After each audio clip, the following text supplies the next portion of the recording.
यहाँ परमात्मा कहते हैं कि मैं रोवत हूँ सृष्टि को, और सृष्टि रोए मोहे, गरीबदास इस वियोग को समझ नहीं सकता कोई। परमात्मा अपनी लीला करता है, अच्छी आत्माओं को मिलता है, उनको ज्ञान देता है। उन अच्छी आत्माओं में से आदरणीय गरीबदास साहिब गांव छुड़ानी, जिला दद्दर, हरियाणा वाले हैं। और उनको भगवान मिले, सतलोक लेकर गए, सचखंड दिखाया, सब व्यवस्था दिखाई, ब्रह्मा विष्णु महेश के लोक दिखाए, धर्मराज का स्थान दिखाया, और जहाँ प्राणी नरक में दुख पा रहे थे वो स्थान दिखाया। यहाँ का नकली स्वर्ग महास्वर्ग दिखाया, यहाँ के नकली कंस्ट्रक्शन कर रखी है, इस काल ने अपनी शक्ति से करवा रखी है। नकली सतलोक, अलखलोक, अगमलोक, नामी लोक नकली ब्रह्मलोक में बना रखे हैं, वो भी दिखाए। और जहाँ बैठकर 1 लाख मानव शरीरधारी प्राणियों को ये आहार करता है वो भी दिखाया। फिर अपना सचखंड दिखाया, सतलोक दिखाया, और वहाँ परमात्मा को देखकर, सारी व्यवस्था को समझकर संत गरीबदास साहिब जी बड़े खुश हुए। फिर परमेश्वर ने उनको वापस भेज दिया शरीर में। उस समय गरीबदास जी के शरीर की अंतोष्टि करने की तैयारी थी, मृत जान लिया था, क्योंकि आत्मा को परमात्मा निकाल ले गए थे। चिता के ऊपर रख दिया था तो परमेश्वर ने वापस भेज दिया, तभी वो चिता पर ही हलचल हो गई।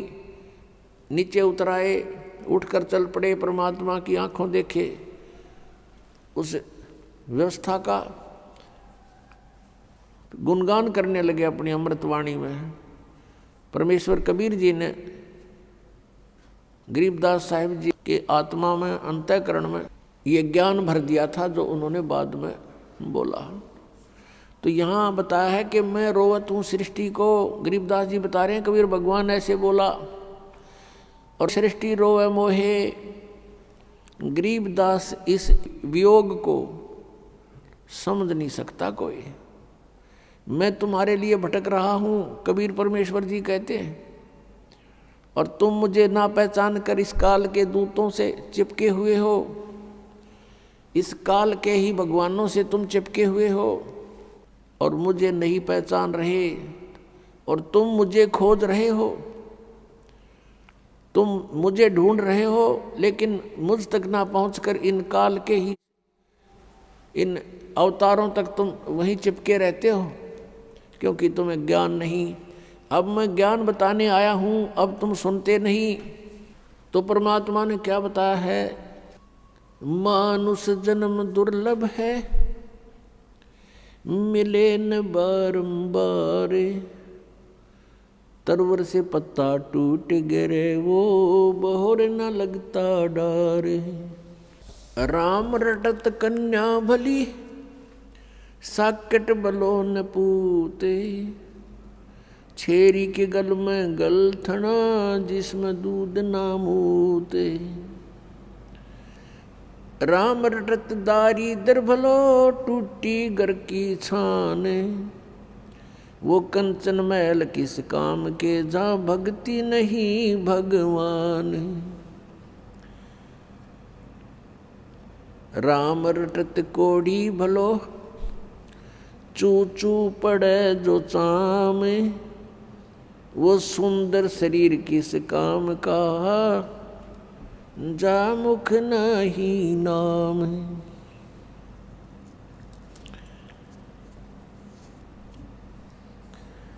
कबीर जिह्वा तो वाहे भली, जो रटे हरि नाम, नहीं तो काट फेंक दियो, ये मुख में भलो ना चाम। ये मानव शरीर परमात्मा ने हमें कल्याण कराने के लिए दिया है, मोक्ष प्राप्ति के लिए दिया है। इसका यथार्थ ज्ञान ना होने से हम दुरुपयोग करते रहे, केवल इससे अपने निर्वाह के लिए ही इसका प्रयोग करते रहे। जो क्रियाएं हम भक्ति को छोड़कर, सत्साधना को छोड़कर अन्य जो क्रियाएं करते हैं, वो पशु भी करते हैं, पक्षी भी करते हैं। सभी प्राणी करते हैं, तो मनुष्य में और अन्य प्राणियों में फिर भिन्नता क्या रही, क्या आवश्यकता थी इस मनुष्य जीवन की? पुण्यात्माओं, ये मनुष्य जीवन केवल ये कोठी बंगले फैक्ट्री लगाने के लिए, बनाने के लिए नहीं मिला था। परमात्मा आए स्वयं पूर्ण ब्रह्म, और बनारस में, काशी में, भारतवर्ष की पावन पृथ्वी पर 120 वर्ष तक यहाँ रहे। एक झोंपड़ी में, एक हट के अंदर उन्होंने अपना गुजारा किया। सारे ब्रह्मांडों के दाता, सतलोक के मालिक, सचखंड के निवासी, सर्व सुख संपन्न देश है वो सतलोक, और उसको छोड़कर अपने बच्चों के लिए, आपके लिए, हमारे लिए वो परमात्मा यहाँ आए। और उन्होंने एक ट्रायल करी, एक रिहर्सल किया, एक उदाहरण दिया, उदाहरण पेश किया उन्होंने कि यहाँ पर तुमने ऐसे रहना चाहिए। इससे अधिक यदि तुम धन जोड़ने के लिए प्रयत्न करते हो तो ये तुम्हारी अज्ञानता है। घर तो 3.5 हाथ, गणात 4.25, कह कबीर अधिका गह, ताको नहीं विचार। ये नहीं, मनुष्य शरीरधारी प्रत्येक प्राणी का शरीर उसके अपने 3.5 हाथ का होता है। तो परमात्मा कहते हैं यदि आपने एक कोठी बना ली, ऊपर नीचे 3 मंजिल बना दी, और 4-5 कमरे एक मंजिल में हैं, 15-20 कमरे आपके पास हैं, कक्ष हैं, तो उसमें कहाँ सोते हो आप? एक कक्ष में एक 4पाई जो 3x6 की होती है, उसको किसी कोने में डाल ले उस कक्ष के कमरे के, बाकी कोठी व्यर्थ है।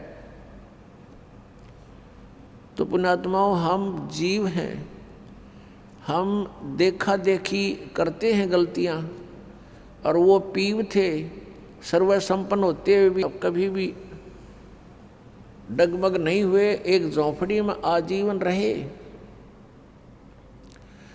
वो ये दिखाना चाहते थे यदि तुमने कल्याण कराना है तो यहाँ की सब आवश्यकताओं को मिनिमाइज करो, बहुत कम बनाओ, कम करो, और ये अननेसेसरी जो आपकी रिक्वायरमेंट है, अनावश्यक जो आपकी आवश्यकताएं हैं, ये आपके भक्ति में बाधा हैं, ये टेंशन पैदा करती हैं, और टेंशन से भगवान की भक्ति नहीं बनती। आप ये देख करके कि उसने ऐसी कोठी बनाई, मैं भी ऐसी बनाऊं, उसने इतना पैसा कमा लिया, मैं भी कमाऊं। आपने परमात्मा पाने के लिए परमात्मा कबीर जी द्वारा दिए गए उदाहरण, उनके द्वारा दिए गए ज्ञान को आधार बना कर कदम रखना पड़ेगा, तब हम सफल हो सकते हैं। नहीं तो ठीक है, जैसा आप भक्ति करोगे वैसा फल आपको मिल ही जाएगा, लेकिन ये फल आपका यहीं बर्बाद हो जाएगा। स्वर्ग में चले जाओगे इस काल के होटल में, वहाँ अपनी पूंजी व्यर्थ करके आपकी आंखें नहीं खुलने देगा, फिर ये इतना सुख दे देगा ऊपर स्वर्ग लोक में।